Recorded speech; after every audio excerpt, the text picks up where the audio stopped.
نعوذ بالله من شرور أنفسنا ومن سيئات أعمالنا.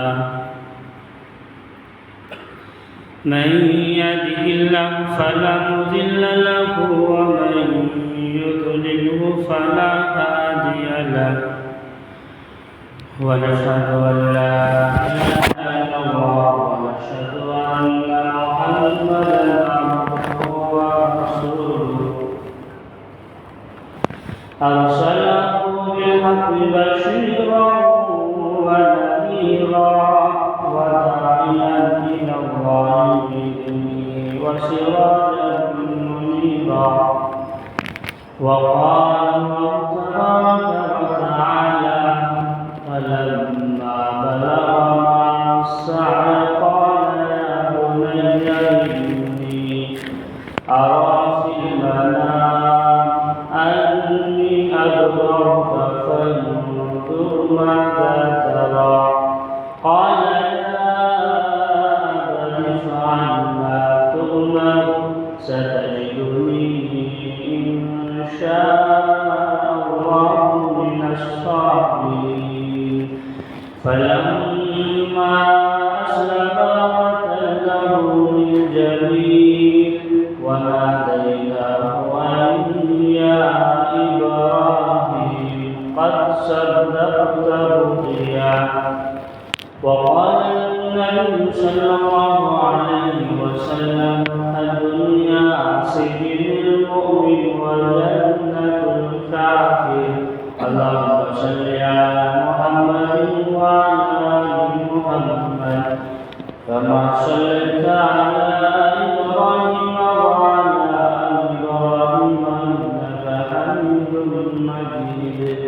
اللهم بارك على محمد وعلى آل محمد كما باركت على إبراهيم وعلى آل إبراهيم إنك حميد مجيد. رب اشرح لي صدري ويسر لي أمري واحلل عقدة من لساني يفقهوا قولي في جميع كلامنا. محترم بزرگوں، دوستوں و نوجوانان ملت، قابل صدر واجب الاحترام اور معصوم بنیاد بچے، اللہ تبارک و تعالی فضل کرم احسان ہے. اللہ تبارک و تعالی نے ہمیں اور آپ کو مسجد میں جمع فرمایا ہے، اور اللہ تبارک و تعالی بغیر مانگے ہوئے، بغیر اللہ تبارک و تعالی کے پاس کچھ التجا کرتے ہوئے اللہ تعالیٰ نے ہمیں ایمان والوں کے دل میں پیدا فرمایا ہے. یہ سب سے غنیمت کی بات ہے. ایمان کا مل جانا ساتوں زمین ساتوں آسمان سے بہتر ہے، لیکن انسان پھر ایمان کے مطابق زندگی گزارنا اس سے بھی کہیں زیادہ بہتر ہے. پھر انسان جو ہے ایمان کے مطابق چلنا اس سے بھی کہیں زیادہ عمدہ اور بہتر ہے. اللہ تعالیٰ کا جو نظام ہے، دن جو لے کر آتا ہے اور جو اندھیرا لے کر آتا ہے، پھر روشنی لے کر آتا ہے، پھر اجالا لے کر آتا ہے، پھر اندھیرا لے کر آتا ہے. اس دنیا کے اندر اللہ کے سوا کوئی نظام کو چلانے والا نہیں. صرف اور صرف اللہ ہی نظام کو چلانے والا ہے. اللہ سردی لے کے آتے ہیں، اللہ ٹھنڈی لے کر آتا ہے، اللہ پھر گرمی لے کر آتے ہیں، سب کچھ یہ نظام پر چلانے والا جو ہے وہ اللہ ہے۔ اور انسان کو اللہ پر ان چیزوں کی دیکھنا اور ایمان رکھنا بہت ضروری ہے۔ کیوں؟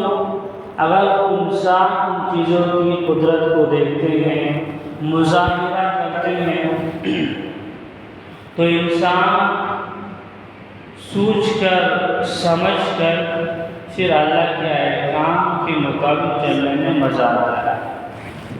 کیا کہتے ہیں؟ اللہ کے احکام کے مطابق چلنے میں مزہ آتا ہے۔ تو اللہ تعالیٰ نے 12 مہینہ پیدا فرمایا ہے۔ سب مہینے کی جو ہے خصوصیتیں الگ الگ ہے، سب مہینے کی فضائل جو ہے وہ الگ الگ ہے۔ مثال کے طور پر کہ ہم نے رمضان المبارک کے مہینے میں سنت پڑھتے تھے، سنتوں کا اہتمام کرتے تھے، تو اللہ تعالیٰ سنت کے بجائے ہمیں فرض نماز کے برابر جو ہے وہ ثواب عطا فرماتا ہے۔ پھر اس کے بعد جو ہم نے کیا کرتے تھے، پھر جو صدقہ خیرات کرتے تھے، تو ان مہینوں سے رمضان کے مہینے میں کہیں زیادہ ہوتے تھے۔ کیا ہوتے تھے؟ زیادہ ہوتے تھے، اور ثواب کے اعتبار سے۔ اسی وجہ سے مثال کے طور پر قربانی کرنا جو ہے 10 ذی الحجہ کو اور 11 ذی الحجہ کو اور 12 ذی الحجہ کو جتنا بھی ہم بیل کٹائیں گے، جتنا بھی ہم بکرا کٹائیں گے، اللہ اس میں ثواب رکھا ہے۔ کیا رکھا ہے؟ اللہ اس میں ثواب رکھا ہے۔ لیکن اگر آج ہم کٹائیں گے کہ ثواب ملے گی؟ نہیں ملے گی۔ اگر آج ہم بکرا ذبح کریں گے تو ثواب ملے گی؟ نہیں ملے گی۔ تو اسی وجہ سے اگر کوئی بندہ خالص اس کے لیے اللہ الدین الخالص، خالص صرف اور صرف اللہ تبارک و تعالیٰ کے لیے ان اعمال کو بجا لاتا ہے، تو پھر بندہ جو ہے پھر اللہ تبارک و تعالیٰ جو ہے خوش ہو جاتا ہے کہ میرا بندہ جو ہے میرے حکموں کے مطابق چلنے لگا ہے، میرا بندہ جو ہے میرے احکام کے مطابق چلنے لگا ہے۔ علماء کرام نے، مفسرین کرام نے یہاں تک بات لکھی ہے کہ اگر کسی کے اوپر قربانی واجب نہیں ہے، کیا نہیں ہے؟ اگر کسی کے اوپر قربانی واجب نہیں ہے، غریب ہے، یعنی چلنے پھرنے میں مشکل ہے، حاجت روا ہے، ضرورت مند ہے، تو وہ انسان کو چاہیے کہ اللہ کی خوشنودی کے لیے قربانی کرے۔ کیا کرے؟ اللہ کو راضی کرنے کے واسطے قربانی کرے۔ اللہ کتنا خوش ہوگا؟ کیا ہوگا؟ اللہ کتنا خوش ہوگے۔ اللہ چاہے گا کہ میرا بندہ جو ہے حضرت ابراہیم علیہ نبینا علیہ السلام کے مطابق چل رہا ہے اور سنتوں پر کہ زندگی کو کیا کر رہا ہے، اپنے آپ کو لگا رہا ہے، اپنے آپ کو خفا کر رہا ہے۔ لیکن ہمیں اور آپ کو جو ہے یہ عذر بیان نہیں کرنا ہے، ہمیں اور آپ کو جو ہے یہ پریشانی بیان نہیں کرنا ہے کہ ہمارے پاس جو ہے کچھ تقاضے ہیں، ہمارے پاس جو ہے کچھ ضرورتیں ہیں، لیکن جو پیسے ہم اللہ کے راستے میں نہیں لگاتے ہیں، جو پیسے اللہ کے راضی کرنے کے واسطے میں اگر ہم نہیں لگاتے ہیں، تو اللہ دین کے لگنے کے بجائے، اللہ کے راستے میں لگنے کے بجائے اللہ کسی اور راستے میں نکال دیتے ہیں وہ پیسہ۔ کیا کرتے ہیں؟ اللہ وہ کسی اور راستے میں یہ پیسہ کو خرچ کر دیتے ہیں، یہ فضول کر دیتے ہیں۔ اسی وجہ سے ہر مسلمان کو چاہیے کہ اللہ کے سامنے کیا بیان نہ کرے، عذر بیان نہ کرے، اللہ کے سامنے جو ہے کوئی پریشانی بیان نہ کرے۔ اگر کوئی امیر آدمی ہے، کوئی مالدار آدمی ہے، ان کو چاہیے کہ غریبوں کا بھی خیال رکھے، ان کو چاہیے کہ بیواؤں کا بھی خیال رکھے، ان کو چاہیے کہ مسکین اور ضرورت مند آدمی کا خیال رکھے کہ ہمارے قربانی کے ساتھ ساتھ ان کو بھی کیا کرے، حصہ میں داخل کر لے۔ تو اسی وجہ سے قیامت کے دن، حشر میدان کے دن، یعنی جب بیل ہوتے ہیں نا، بیل، وہ بیل جو ہے وہ جنت میں جانے کا سواری بنے گا، وہ بیل جو ہے جنت میں جانے کا ذریعہ بنے گا۔ اور قیامت کے دن، حشر میدان کے دن، بیل کے سینگوں کو اور بالوں کو اور روحوں کو جمع کیا جائے گا۔ جمع اس لیے کیا جائے گا کہ میرا بندہ جو ہے کتنی بڑا موٹا اور فربہ والے کی قربانی کو کیا کرے، پیش کرے، اور میرے راضی کے واسطے، اس کے واسطے۔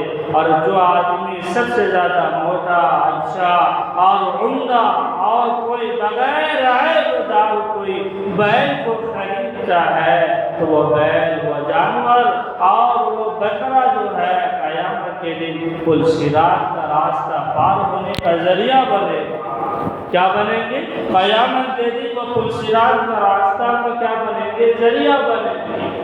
تو اللہ تعالیٰ نے جو ہے ہمیں اور آپ کو جو ہے حضرت ابراہیم علیہ السلام کے پیشوا اور اقتدا کو کیا کرنا ہے، اپنانا ہے، اور اس کے نہج کے اور اس کے طور اور طریقے کے مطابق جو ہے زندگی کو گزارنا ہے۔ کیا کرنا ہے؟ حضرت ابراہیم علیہ السلام جو ہے بابل شہر کے رہنے والے تھے، کہاں رہنے والے تھے؟ بابل شہر کے رہنے والے تھے، یعنی فلسطین کے شہر میں رہنے والے تھے۔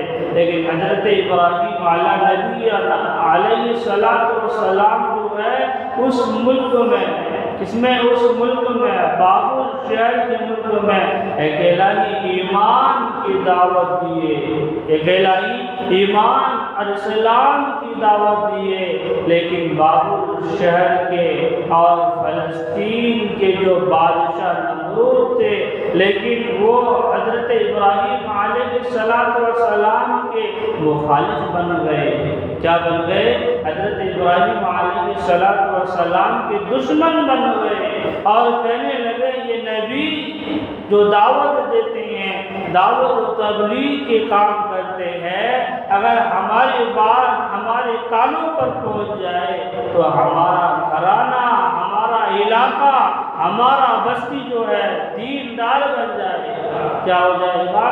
دیندار بن جائے گا۔ ہمارا گھرانہ دین کے مطابق چلنے لگے گا، ہمارا علاقہ، ہمارا بستی جو ہے دین کے مطابق چلنے لگے گا۔ لیکن حضرت ابراہیم علیہ السلام کے لیے یعنی ایک تجویز قائم کیا۔ نمرود جو بادشاہ تھے، نمرود جو بادشاہ سے تجویز قائم کیا، تجویز یہ قائم کیا کہ نبی کو جو ہے یعنی آگ میں ڈالا جائے، کہ نبی کو آگ میں ڈالا جائے، اور نبی کو آگ کے انگار پر ڈالا جائے۔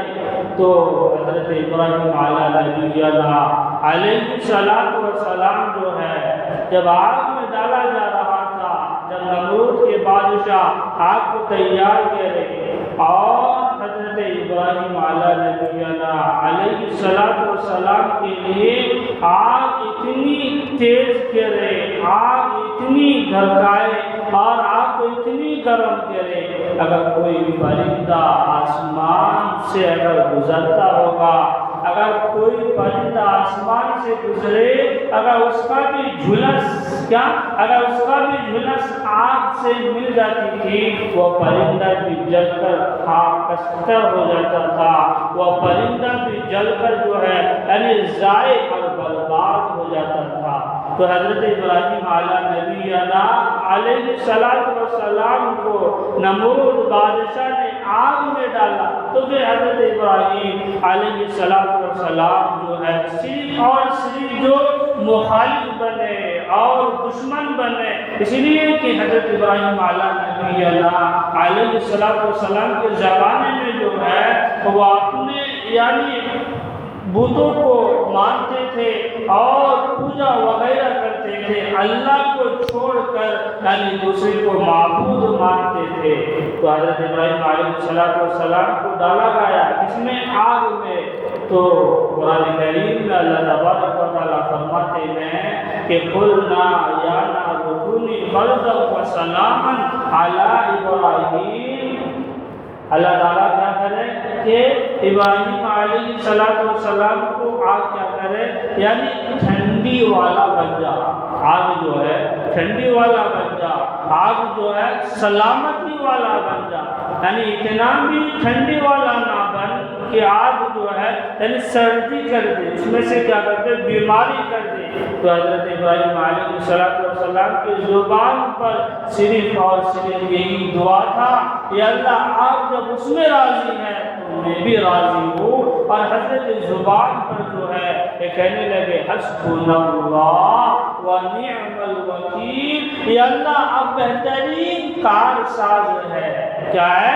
اب بہترین کار ساز ہے، اب بہترین پروردگار ہے کہ اللہ آپ جو ہمیں آپ بہترین کارساز ہونے کے باوجود آپ جو ہمیں ضائع نہیں کریں گے، آپ کو جس میں خوشی ہے ہمیں بھی اس میں خوشی ہے۔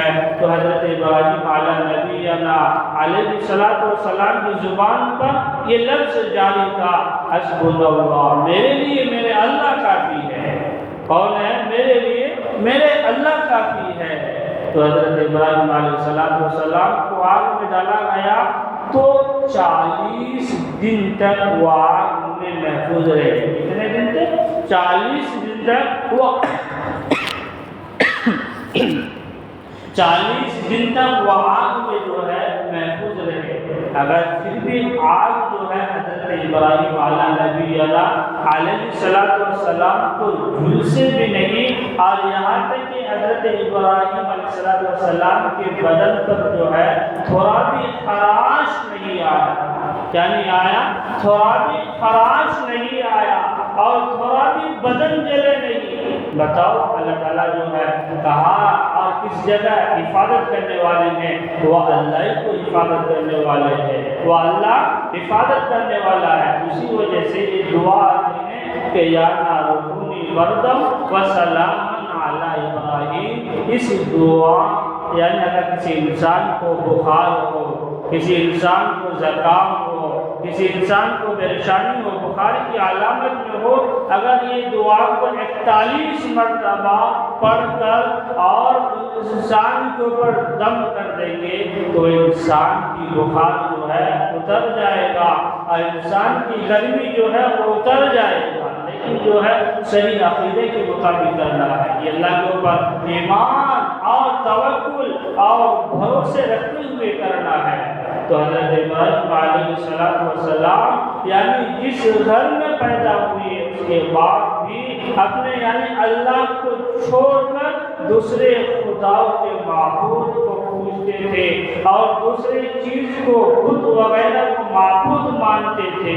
تو حضرت ابراہیم علیہ السلام جو ہے اپنے باپ کے اوپر بھی جو ہے محنت کرنے لگے، آپ کے باپ کے اوپر بھی ہے یعنی سمجھائے اور بجھے، لیکن باپ بھی مانے نہیں۔ اللہ تعالیٰ قرآن مجید میں ارشاد فرماتا ہے کہ یا عبدی لما تعبد الشیطان، یا عبدی لما تعبد ما لا یسمع ولا یبصر ولا یغنی عنک شیئا۔ میرے ابا جان ابراہیم علیہ السلام کے جو والد تھے یعنی اللہ کو چھوڑ کے کسی اور کو پوچھتے تھے کہ میرا نفع اور نقصان کا مالک جو ہے یہ بت پرستی ہے، میرے نقصان دینے کا مالک جو ہے اور میرے اچھا کرنے کا مالک جو ہے، میری حاجت روا جو ہے اور میری ضرورت کو پورا کرنے والے جو ہے یہ جو ہے بت پرستی ہے۔ تو حضرت ابراہیم علیہ السلام کہنے لگے کہ میرے ابا جان نہ آپ یہ نہ سن سکتے ہیں نہ دیکھ سکتے ہیں، وَلَا يُغْنِي عَنْكَ کا شیئا، اے میرے ابا جان نہ ذرے برابر بھی نفع اور نقصان کا مالک نہیں ہے۔ کیا نہیں ہے؟ کہ ذرے اور برابر بھی نفع اور نقصان کا مالک نہیں ہے۔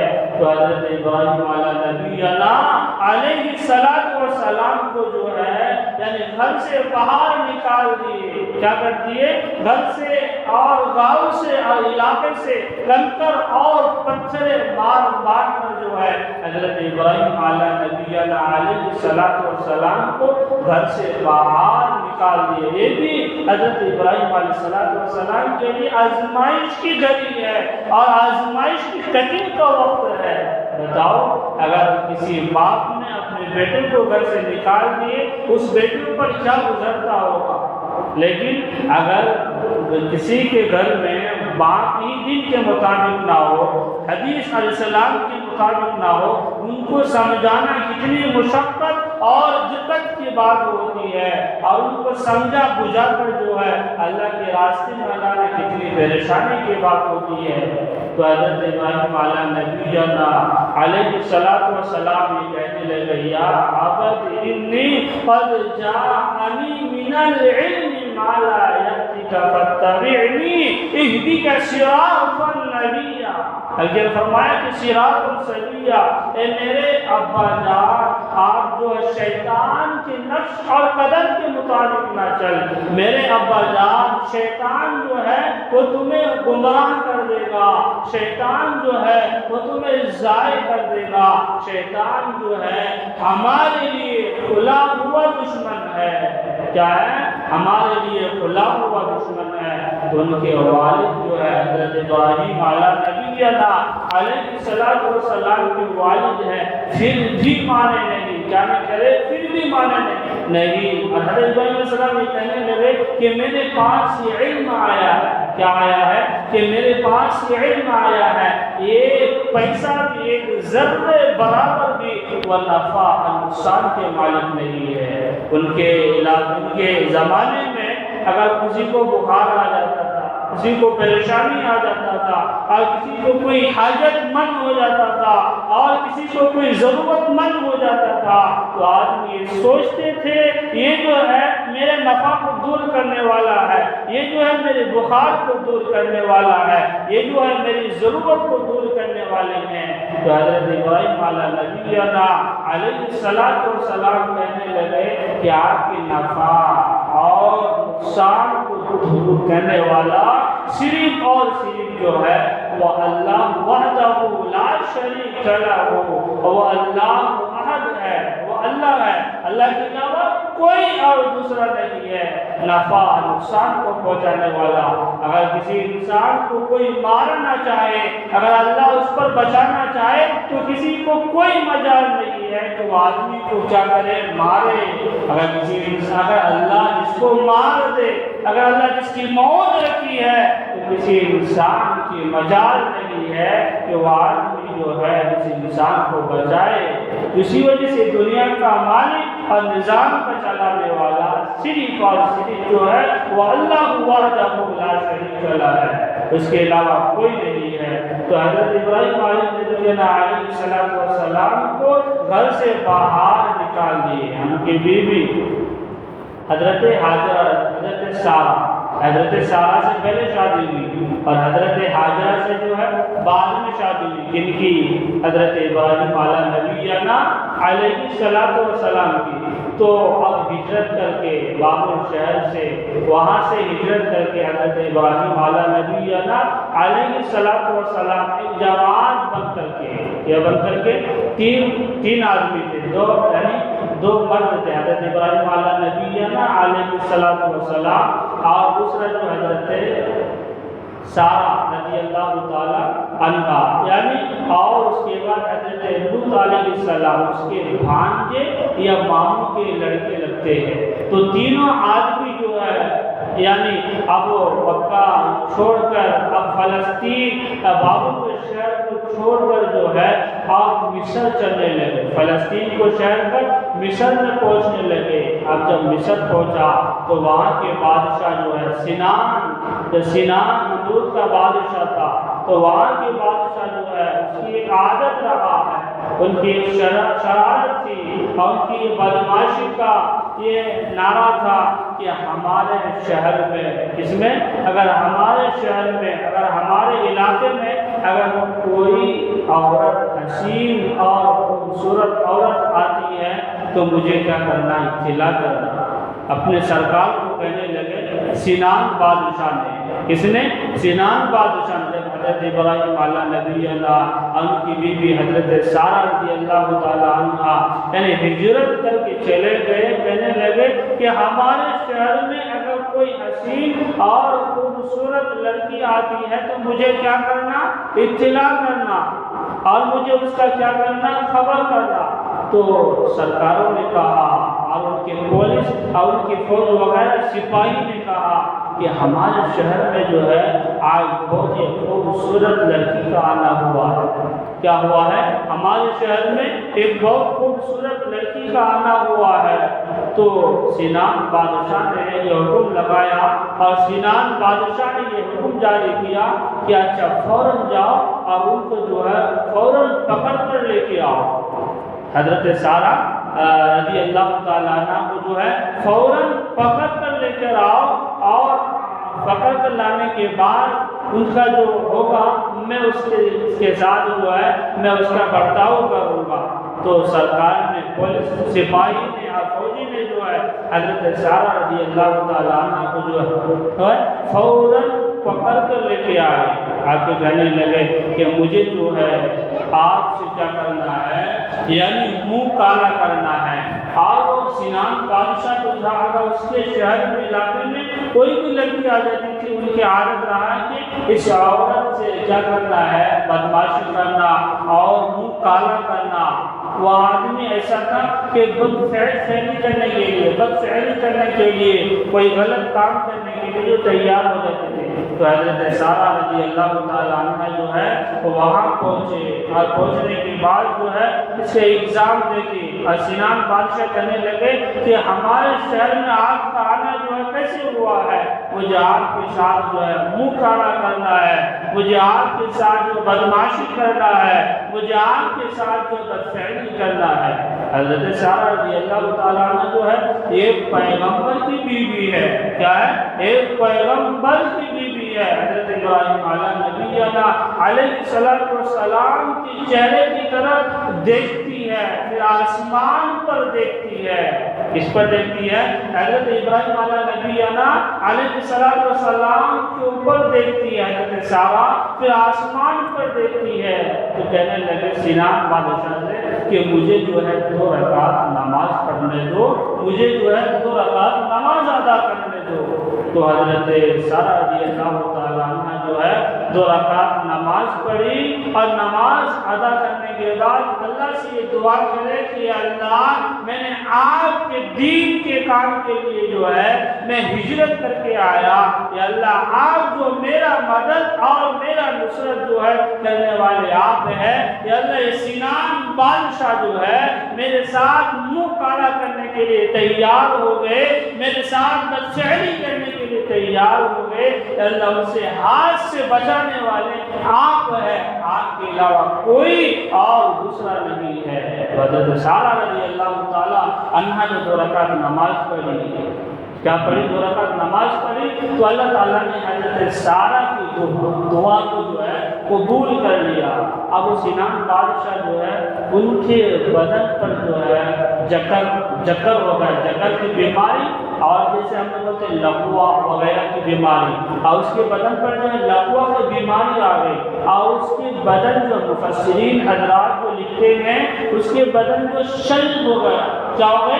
شل ہو گئے، اور اس کے بدن کام کرنے میں اور باڈی میں چلنے پھرنے میں جو کیا ہو گیا، یعنی پورا ختم ہو گئے۔ تو وہ بادشاہ کہنے لگا کہ میں نے جو یہ بدفعلی کرنے لگا، میں نے جو یہ کام کرنے لگا، میرا بدن جو ہے پورا کے پورا جو شن ہو گیا ہے، ضائع ہو گیا ہے۔ تو شاید وہ بادشاہ سمجھ رہا کہ یہ عورت جو ہے کوئی چھوٹی موٹی عورت نہیں ہے، یہ عورت کوئی چھوٹی موٹی عورت نہیں ہے، یہ عورت شاید کہ اللہ کا ولیہ ہوگا، یہ عورت شاید کہ اللہ کی دینداری ہوگا، یہ عورت شاید کہ اللہ کا تہجد گزار ہوگا۔ تو اس کے بدن پر شل ہو گیا، بدفعلی کرنے کے لیے چاہا، لیکن اس کے گھروں میں، اس کا گھر جو تھا سونا سے بنا ہوا تھا، سونا کا محل تھا۔ پہلے کے بادشاہوں میں، سینا بادشاہ میں سونے کا محل تھا۔ بدن جو پورا پروڈیوسر ہو گیا، کہنے لگا کہ مجھے آپ کے ساتھ جو ہے منہ کالا کرنا ہے، تو اللہ نے اس حضرت سارہ رضی اللہ تعالیٰ عنہ کی دعا کو یعنی 3 مرتبہ قبول کیا، یعنی 3 مرتبہ منہ کالا کرنا چاہا، لیکن کالا نہیں کر سکے۔ کیا نہیں کر سکے؟ کالا نہیں کر سکے۔ اور حضرت سارہ رضی اللہ تعالیٰ عنہ کو یہ کہے کہ آپ ہمارے لیے دعا کر دے۔ کیا کر دے؟ آپ ہمارے لیے دعا کر دے کہ میرے بدن کو، شر کو کیا کر دے؟ دور کر دے، اور ہمارے لیے دعا کر دے میرا جو لقوہ کا بیماری آ گیا ہے وہ بھی دور کر دے۔ تو حضرت سارہ رضی اللہ تعالیٰ عنہ جو ہے پھر 2 رکعت نماز ادا کی۔ 2 رکعت نماز ادا کر کے یہ کہنے لگی، یا اللہ یہ بادشاہ سنان آج سے جو ہے توبہ کر رہا ہے، اللہ ندامت کر رہا ہے، استغفار کر رہا ہے، اللہ اس کو کیا کر دے؟ اچھا کر دے۔ کیا کر دے؟ اس کو اچھا کر دے، اس کے شر کو، اس کی بیماری کو، اس کے لقوہ کو کیا کر دے؟ اچھا کر دے۔ تو پھر حضرت یعنی سنان بادشاہ جو پھر حیران ہو گیا، پریشان ہو گیا، اور وہ عورت کو حضرت سارہ رضی اللہ تعالیٰ سے معافی مانگی۔ کیا کرے؟ معافی مانگے، اور کہ مجھے معاف کر دے، میں نے آپ کے ساتھ غلط کام کرنے کے لیے، آپ کے ساتھ بدفعلی کرنے کے لیے تیار ہو گیا تھا، آپ جو مجھے ہے اللہ کے واسطے جو معاف کر دے۔ تو حضرت سارہ رضی اللہ تعالیٰ عنہ جو ہے اللہ کے واسطے معاف کر دیے، اور حضرت سارہ کو آتے وقت جو ہے 3 چیزوں کی انعامات دیے۔ کتنی چیزوں کی؟ 3 چیزوں کی انعام دیے۔ ایک انعام جو ہے سونے، چاندی، زیور، جتنے جو ہے سب کچھ جو ہے حضرت سارہ رضی اللہ تعالیٰ عنہ کو دے دیے، اور دوسرے جو انعام دیے اور غلام کا انعام دیے، اور تیسرے جو ہے ان کی بیٹی حضرت حاجرہ رضی اللہ تعالیٰ عنہ ان کو کہنے لگی کہ میری بیٹی کو لے کر جاؤ، میں آپ کی خدمت کے لیے دیتا ہوں۔ کیا کرتا ہوں؟ میں آپ کو خدمت کے لیے دیتا ہوں۔ بتاؤ حضرت سارہ کی کتنے ایمان والی عورتیں ہیں۔ تو میں اس بات سے یہ پیغام پہنچانا چاہتا ہوں میری مائیں اور بہنیں کو، اگر وہ کوئی غلط کام کرنے کے لیے تیار ہو جاتے ہیں، کوئی بدفعلی کرنے کے لیے اس کے اوپر کوئی حملہ وغیرہ کرتے ہیں، تو اس کو چاہیے کہ وہ اللہ کے واسطے جو ہے سب سے پہلے 2 رکعت نماز پڑھے، اور نماز پڑھنے کے بعد جو ہے وہ اللہ سے دعا کرے، یا اللہ اس برا کام سے، اس غلط کام سے، اس بدفعلی سے دور کرنے والے آپ ہیں، آپ کے لیے کوئی اور دوسرا نہیں ہے۔ تو پھر اللہ تبارک و تعالیٰ کی طرف سے حکم آیا، کیا آیا؟ اللہ تبارک و تعالیٰ کی طرف سے حکم آیا کہ حضرت ابراہیم علیہ نبینا علیہ السلام آپ جو ہے حضرت اسماعیل علیہ السلام کو اور حضرت حاجرہ رضی اللہ تعالی عنہ کو جو ہے آپ جو ہے ایک وادی مکان پر، کہاں پر؟ ایک وادی، جنگل اور بیابان اور صحرا پر جو ہے چھوڑ کر رہا۔ یہ بھی حضرت ابراہیم علیہ نبی علیہ السلام کے لیے بہت کٹھن کا وقت ہے۔ اس کا وقت ہے بہت کٹھن کا مرحلہ ہے، وقت ہے۔ مثال کے طور پر کہ آج ہم جو ہے اپنی بیوی کو اپنے شہر میں چھوڑ کر رہنا نہیں ہو رہا۔ کیا نہیں ہو رہا ہے؟ اگر ہم کو کوئی بتا دے، ہم کو کوئی اطلاع کر دے کہ آپ کو جو ہے دین کے لیے، دعوت و تبلیغ کے لیے، اللہ کے راستے کے لیے جو ہے آپ کو بیوی کو چھوڑنا پڑے گا، بچوں کو چھوڑنا پڑے گا، تو ہم کیا کرتے ہیں؟ تقاضا پیش کرتے ہیں، ہم جو ہے مسائل پیش کرتے ہیں کہ اگر ہم جماعت میں چل جائے، اگر ہم دین کے کام میں چل جائے، اگر ہم دعوت و تبلیغ میں چل جائے تو ہمارا بچے اور ہمارا بیوی کا کیا حال ہوگا؟ ہمارے زبان پر یہ جملہ نکلتا ہوا آتا ہے۔ لیکن حضرت ابراہیم علیہ السلام جو ہے حضرت حاجرہ رضی اللہ تعالی عنہ اور حضرت اسماعیل علیہ نبینا علیہ السلام کو جو ہے فوراً جو ہے یعنی وادی مکہ میں جنگل میں بیابان میں اور براق سے ایک جنگل سواری آیا یعنی جنت سے ایک سواری آیا، سواری کا نام جو ہے وہ براق ہے، اور وہ سواری کو لے کر جائے حضرت جبرائیل علیہ السلام ہے، یعنی حضرت ابراہیم نبینا علیہ السلام جو سواری میں موجود ہے، حضرت اسماعیل نبینا علیہ السلام اس سواری پر موجود ہے، حضرت حاجرہ رضی اللہ تعالی عنہ جو ہے اس سواری پر موجود ہے، چل رہے ہیں صرف اور صرف جو بیابان ہے جنگل ہے۔ حضرت سارہ بھی کہنے لگی اور حضرت اسماعیل نبینا علیہ السلام بھی کہنے لگے، حضرت ابراہیم نبینا علیہ السلام کہنے لگے کہ ہمارا منزل کا وقت آ گیا ہے، ہمارا مکان آ گیا ہے۔ تو حضرت جبرائیل علیہ السلام کہنے لگے کہ تھوڑی دیر اور چلو، آپ کا منزل آنے والا ہے، آپ کا مکان آنے والا۔ چل رہے ہیں ایک مکہ میں اور جنگل اور بیابان میں جو ہے حضرت اسماعیل نبینا علیہ السلام کو اور حضرت حاجرہ رضی اللہ تعالی عنہ کو جو ہے وہاں پر چھوڑ رہا ہے، وہاں پر رکھ کر کے ایک جھوپڑا کا مکان بنایا۔ کیا بنایا؟ ایک جھوپڑا۔ مثال کے طور پر جو غریب کا مکان ہوتے ہیں نا، غریب کے مکان کو دیتے ہیں، جھوپڑا کا مکان جو ہے یعنی باس وغیرہ کا جو مکان ہوتا ہے وہ جھوپڑا کا مکان بنایا، اس میں سے تھوڑا جنگل کے جو بھی لکڑیاں تھے وہ لکڑیاں کو جمع کر کے جو ہے حضرت ابراہیم نبینا علیہ السلام اپنے بیٹے حضرت اسماعیل نبینا علیہ السلام کو اور اپنی بیوی حضرت حاجرہ رضی اللہ تعالیٰ عنہ کو اس مکان کو بنایا، چھپر کا مکان بنایا اور اس کو رکھا۔ اس کے اندر کیا کرے؟ رکھا۔ تو حضرت ابراہیم نبینا علیہ السلام جو ہے اپنی بیوی اور بچی کو چھوڑ کر جا رہے ہیں، تو حضرت حاجرہ پکار کر یہ کہہ رہی ہے میرے نبی آپ کہاں جا رہے ہیں؟ یہ بیابان مکان ہے، نہ پانی ہے، نہ کچھ چیز ملنے کا ہے، نہ کھانا ہے، نہ خوراک ہے، نہ کچھ انتظام ہے، نہ سونے کا کوئی انتظام ہے، کچھ بھی نہیں ہے۔ یہ اللہ کے نبی آپ ہمیں کہاں چھوڑ کر جا رہے ہیں؟ کیا اللہ کا حکم ہے؟ کیا اللہ اس بات پر ہمیں راضی کر دیا ہے؟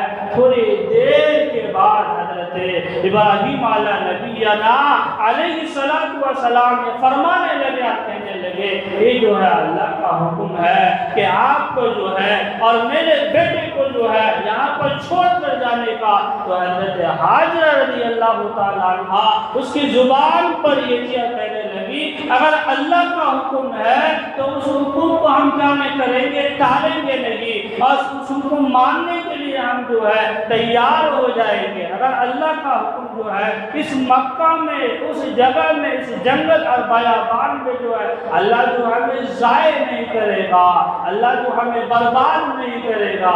یہ کس کا جملہ تھا؟ حضرت حاجرہ رضی اللہ تعالیٰ عنہ کا جملہ ہے۔ کیا نہیں کرے گا؟ اللہ ہمیں ضائع نہیں کرے گا۔ مکہ جنگل اور بیابان میں ہمیں اپنے بیوی اور بچی کو چھوڑ کر آئے تو ہمارے لیے کیا گزرتا ہوگا، ہمارے لیے کیا گزرنا ہوگا، ہمارے لیے کتنا کیا گزرتا ہوگا۔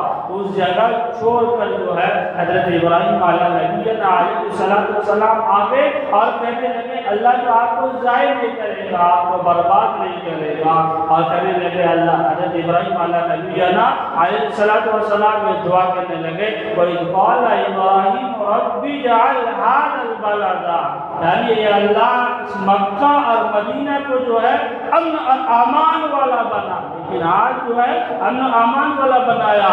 اور حضرت ابراہیم نبینا علیہ السلام کو دعا کرنے لگے کہ اللہ آپ جو ہے اس جگہ کو یعنی جتنے بھی آدمی ہے جس سے کہ چیزوں کو جو ہے فراوانی کرتے ہیں، آج جو جتنی بھی چیزیں لایا جاتا ہے مارکیٹ میں لاتے جتنی چیزیں ہوتے ہیں سب جو ہے مکہ اور مدینے سے آتے ہیں۔ اور حضرت ابراہیم نبینا علیہ السلام کو دعا کرنے لگے کہ اللہ یہ مکہ اور مدینہ کو جو ہے امن والا بنانا، سکون والا بنانا، اور کہنے لگا کہ کہ اللہ مدینہ کو جو ہے یعنی کھیتی کا چیز نہ بنانا، اس لیے کہ اگر کھیتی ہوگی تو ہمارے بچے ہمارے بیوی جو ہے اس میں پھنس کر جو ہے دین سے کیا ہو جائے گا، دور ہو جائے گا، نماز سے کیا ہو جائے گا، دور ہو جائے گا۔ تو کتنی بڑی کٹھن کا وقت ہے، کتنا بڑا مرحلہ کا وقت ہے، باتیں اور ہے لیکن وقت کے تقاضا ہے۔ یہی سے بات کو میں ختم کرتا ہوں۔ اللہ تعالیٰ سے دعا ہے ہم سب کو عمل کی توفیق عطا فرمائے۔ وآخر دعوانا الحمدللہ رب العالمین۔ جو حضرت سنت سے فارغ نہیں وہ سنت سے فارغ ہو جائے۔